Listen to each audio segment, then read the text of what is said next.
This video is unavailable, error code colon 152 or some variation.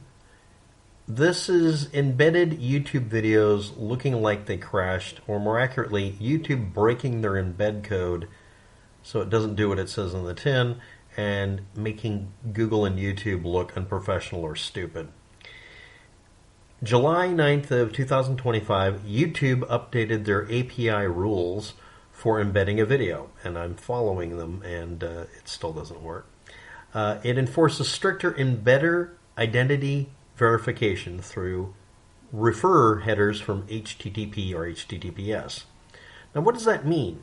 Well, I thought I knew what it means, but let's get on with it. Go to developers.google.com/YouTube/iframe_API_reference and see if you can make heads or tails of it. But the point is that here's the simple answer. You're on a website. It's not Google or YouTube. It's just a website you built.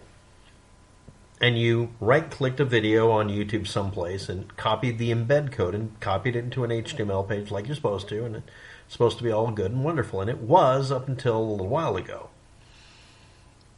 But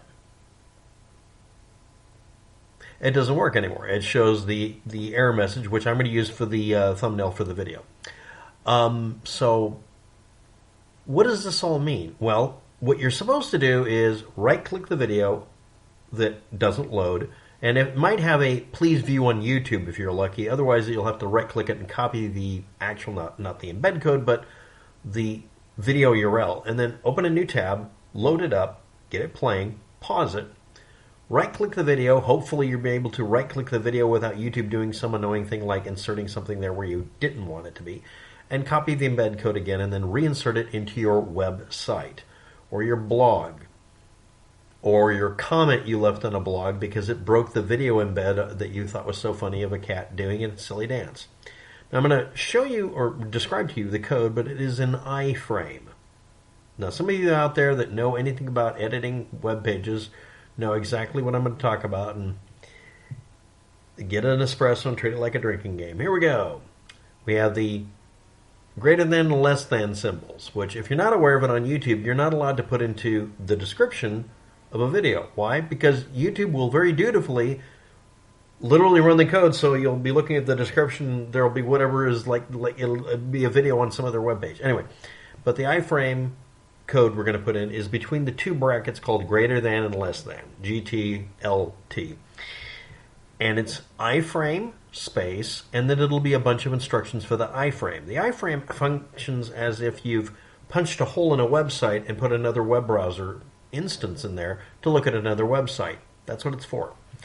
And that's why it consumes more bandwidth, maybe. Now, your video might be 640 by 480, an example I'm using here. I decided to copy it, and that'll be the fine and dandy playback because it's an older video. But it'll say that the iframe has to have a width of 664 by 480 or some other number. It will have to be the dimensions it wants for being an iframe for that video to play in, not cropping it.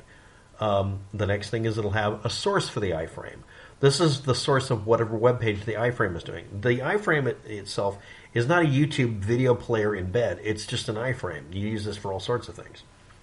And the source will be quotation mark, and then it will include the URL going to YouTube, except instead of it saying video or play or watch, it'll have the word embed. Then after that, it'll include the title of the iframe, because the iframe needs a title, because it's like a little browser window. It might be a Wikipedia page, but in this case, it's a YouTube video page, but in this case, it'll include the title of the YouTube video, maybe, or whatever in the case. Then it'll have a frame border statement. In my case, the copy I got said 0. And it'll have allow or capabilities that are allowed within the iframe. Very importantly, one of them, recursively, is allow clipboard write, which means if I right-click the video in the little window, it'll say, would you like to copy the embed code again, which is neat, because if you have this problem, you might be able to just click in there and it'll say the full menu and say, hey, would you like to copy the embed code? Great! So I can grab it, I can edit my page, put it back in, and it should work. But it'll also include things like allow. The example I have says autoplay, which I don't allow. I disable autoplay on all videos I embed. Accelerometer. That's for cell phone usage. Another one will be gyroscope. This might help it to where if you turn your video viewer by turning your cell phone, your smartphone, it'll properly orient it. Picture-in-a-picture can be allowed. Encrypted media, web share, all sorts of things could be allowed in that window. The one I did a minute ago was exactly those things. In fact, all of them look about the same. You might be able to get away with doing this to all of your video embeds. Then it has allow full screen as another function. These are all just for the iframe. It has nothing to do with YouTube, but it might include special instructions for YouTube. And then it includes one major one, referrer policy. And mine reads strict origin when cross origin. Now, what on paper is the explanation for this error? According to the web page itself that I'm linking to, it's because it doesn't include the correct referrer policy. Not a direct quote, but YouTube API update of July 9th, 2024 enforces a stricter embedder identity verification through HTTP referrer header. So the referrer policy has to do with that. So I did this experiment, and older videos are just not going to work on my page. I already updated it. So I either have to get some mysterious token from YouTube and Google, maybe they want us all to pay for our embedded videos, or maybe they've just decided to deliberately break embedded videos that work just fine for, in some cases, decades. Because this forces you to go to the YouTube website and makes it to where you can watch the ads. Yeah, it's money. Now, it may not be. Now, this may or may not work on newer videos or older videos. I don't know. It may require that you copy it through a utility. Like on Facebook, they actually run something like this. I know on YouTube, when you copy and paste the URL, it turns it into a different code if you look at the code underneath the hood.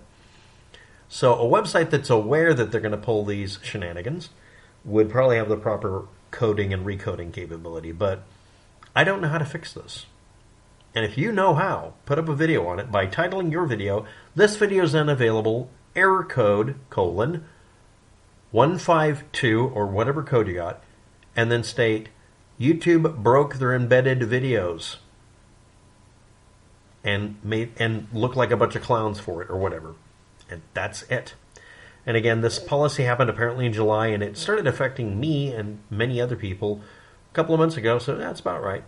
And again, all of the videos YouTube has ever had up that people shared on every form of social media just broke because the embed code is the old method. This has happened before.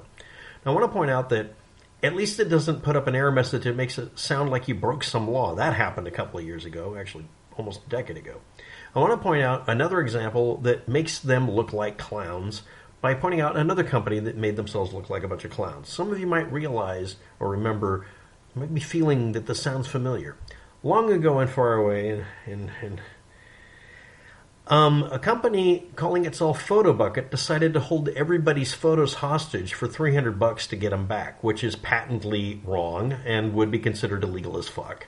They had to give in and let everybody have free access to all their photos, unlimited, and eventually just stopped trying to prevent the images from embedding. They just stuck their stupid logo over it for 4 years, being as petty as possible, while every one of us responded to being told, "You can't have your family photos, we're holding it hostage, pay us $300, by steadfastly refusing to do so and making fun of them and insulting them on every social media page and making it to where they don't make money. PhotoBucket doesn't make any money because no one trusts them, because they were willing to charge you $300 so you could access your files, so you could close your account.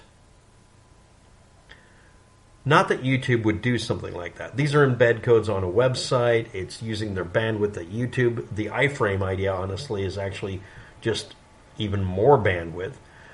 I should point out in the past that you used to be able to put an embed code in, and it would just include the entire player, including the player having an embedded copy of basically the whole website. So you could go ahead and surf YouTube unimpeded with no ads being able to pop up if you just went to some website that had an older copy of it that did Shockwave Flash, because it would still work. Basically, this could be just them killing off the Shockwave Flash embeds. Okay. But I copied and pasted their embed file, the iframe version, and it still refuses. So am I banned or what? Again, you're watching this video because you couldn't get an explanation. Yeah, when a large corporation worth billions of dollars does something that makes them look like a bunch of idiots who don't know how to do anything and doesn't let anybody in the Google help forums or YouTube help forums explain how to fix it, because they always say, asked and answered, this was answered successfully, no points for Gryffindor or whatever. When they block you having the ability to fix the problem because they say there isn't one. This is not a mistake. This is doing exactly what it's programmed to do. But anyway, the YouTube API update enforcing a stricter embedder identity verification sounds more like it just wants to be able to track people or do some other underhanded thing, but they're putting it in corporate speak.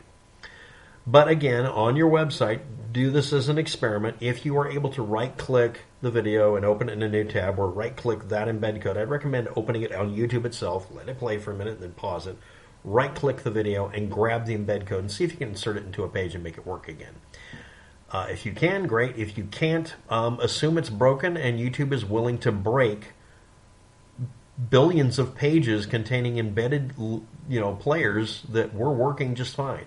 And again, this I checked this on one that used an old Shockwave Flash one that wasn't working anyway, and another one that was working that was using recent code from 2024. So if you know the answer, tell me. But as far as I know, your only option is to grab the new iframe code and see if it works. And in my case, it does not on older videos. So this is having the effect of making it to where millions of websites with potentially millions or even billions of videos all look like YouTube is down or written by people who don't know how to code shit. Why offer the embed code if you're just going to make it not work on a web page? Why? And of course, there's going to be some secret, drink your Ovaltine decoder ring kind of answer somewhere that's hidden, and someone will have it. So I'm putting this up as a request for comment, request for information from anyone who knows the answer to the point it can be tested. And if it's required that I contact Google and YouTube and tell them, yeah, my web page has embedded videos and I'd like them to work, go ahead and tell me. But that explanation is nowhere. Maybe it's on that page at developers.google.com/YouTube iframe API reference, or it isn't. Anyway, that's it. Thanks for watching. Have a good day. Good luck with that. And the example below will just not be able to be posted because YouTube won't let you put the greater than, less than symbols because they call them brackets and they say you can't do that. Kind of gets in the way of posting math content too. Anyway, bye.